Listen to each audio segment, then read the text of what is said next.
Assalamualaikum warahmatullahi wabarakatuh. Salam sejahtera bagi kita semua. Om Swastiastu, Namo Buddhaya, salam kebajikan, Rahayu, Rahayu, Rahayu. Selamat malam Bu Ayub. Perkenalkan, nama saya Muhammad Asli Surya dengan nomor induk 230 20 50 113.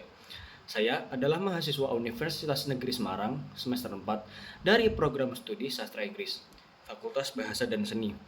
Pada kesempatan kali ini, saya akan menyampaikan pemaparan mengenai konsep dan pemanfaatan artificial intelligence atau yang sering kita sebut sebagai kecerdasan buatan dalam kehidupan sehari-hari.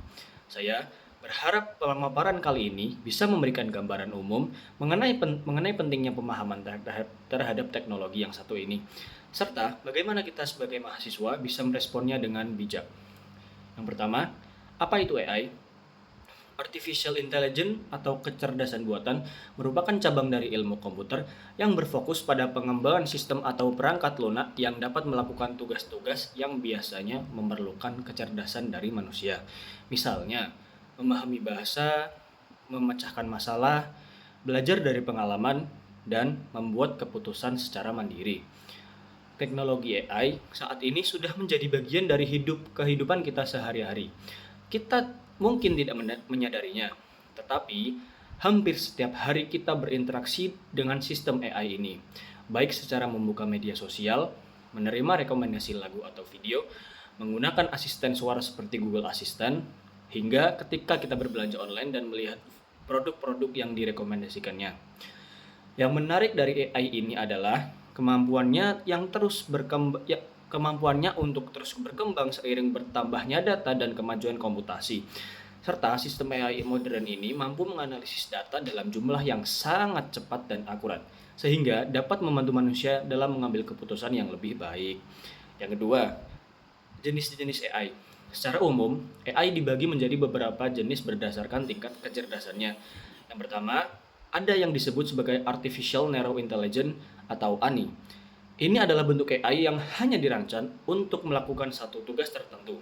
Contohnya seperti Siri, Alexa, atau sistem rekomendasi Netflix. Mereka sangat baik dalam tugas spesifik, namun tidak bisa melakukan hal-hal di luar tugas tersebut. Kedua, ada Artificial General Intelligence atau AGI. Ini adalah bentuk AI yang memiliki kemampuan sama seperti manusia, bisa memahami, belajar, serta menyesuaikan diri terhadap berbagai jenis tugas. AGI masih dalam tahap pengembangan dan belum terrealisasi secara penuh. Namun, AGI ini adalah merupakan target utama dari banyak penelitian AI saat ini. Ketiga, yang paling canggih adalah Artificial Super Intelligence atau ASI.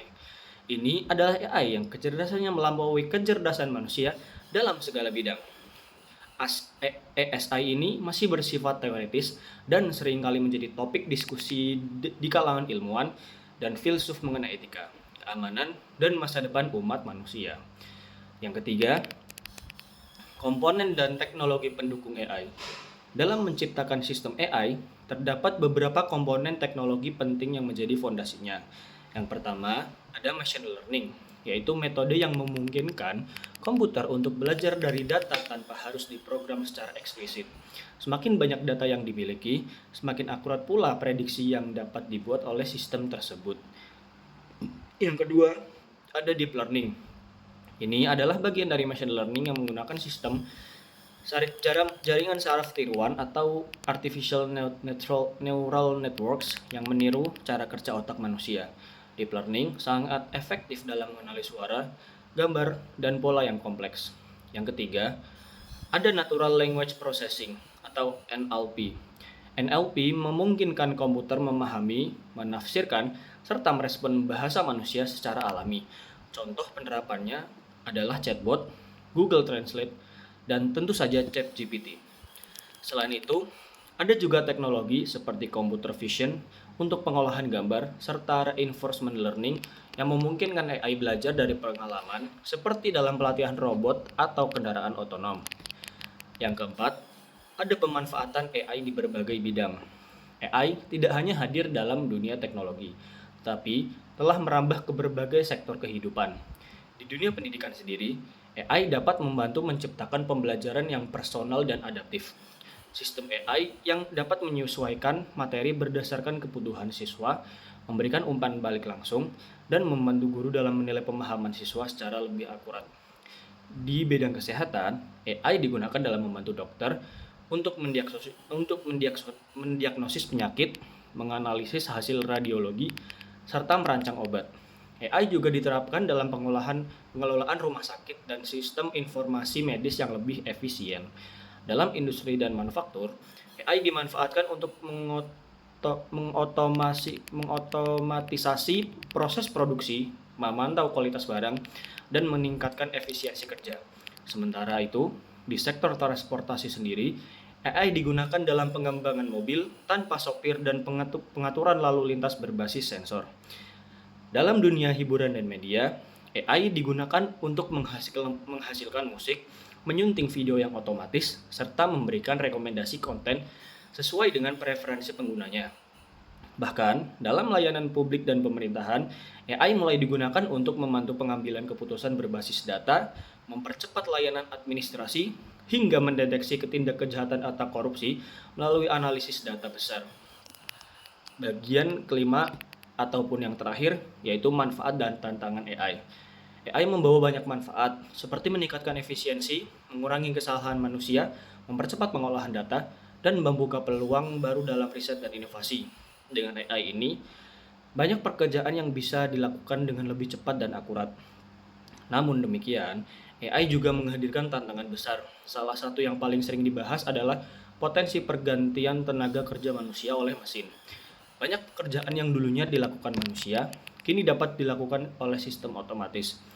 Ini tentu menimbulkan kekhawatiran mengenai pengangguran dan kesenjangan sosial. Tantangan lain adalah masalah privasi dan keamanan data.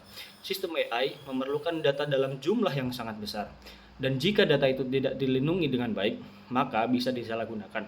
Selain itu, ada juga risiko bias algoritma, yaitu ketika AI menghasilkan keputusan yang tidak adil karena dilatih dengan data yang bias. Maka dari itu, sangat penting sekali bagi kita untuk tidak hanya mengembangkan teknologi AI, tetapi juga membangun regulasi, etika, kesadaran sosial untuk memastikan bahwa AI digunakan secara bertanggung jawab. Saya sebagai mahasiswa Universitas Negeri Semarang dari jurusan Sastra Inggris menyadari bahwa pemahaman terhadap teknologi bukan hanya milik mahasiswa teknik atau sains. Kita semua, tanpa memandang latar belakang, disiplin ilmu, memiliki peran penting dalam menyikapi perkembangan teknologi secara kritis dan bijak. Saya percaya AI bukanlah ancaman, melainkan alat yang sangat kuat jika digunakan dengan benar. Maka dari itu, penting bagi kita generasi muda untuk meningkatkan literasi digital, memahami dasar-dasar teknologinya, dan aktif dalam dialog etis mengenai penggunaannya. Saya berharap melalui pemaparan ini, kita semua semakin dapat memahami potensi besar dari kecerdasan buatan atau AI ini, sekaligus menyadari tanggung jawab kita dalam memanfaatkannya demi kebaikan bersama ke depannya. Terima kasih atas perhatian teman-teman semua. Mohon maaf apabila ada salah kata dari saya. Wassalamualaikum warahmatullahi wabarakatuh.